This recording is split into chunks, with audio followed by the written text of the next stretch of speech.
रुख करते हैं ननकाना साहब का, जहां पर राना उसामा आजम की रिपोर्ट के मुताबिक कनाडा कॉलोनी में रुखसाना बेवा अमजद की नंद और देवरों का ज़बरदस्ती मकान पर मुबैना कब्जा हो गया। रुखसाना बेवा अमजद के शोहर 2 साल कबल वफात पा गए थे और अमजद अली के 3 बच्चे हैं जो कि यतीम हैं।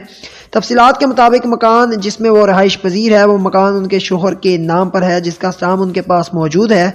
चूँकि रुखसाना के शोहर वफात पा गए हैं इसलिए उनकी पैरवी करने वाला कोई नहीं। इस मौका का फ़ायदा उठाकर उनकी नंद ने गुज़िश्ता रात मुबैना तौर पर ज़बरदस्ती अपना सारा सामान लाकर उनके घर में रख दिया। रुखसाना बेबी की तरफ से आला हुकाम से फौरी नोटिस लेने और इंसाफ की फराहमी का मुतालबा किया गया। साल पहला मेरा मियाँ फौत हो गया, मेरे 3 निक्के निक्के बच्चे ने, मेरा अगे पिछे कोई नहीं है।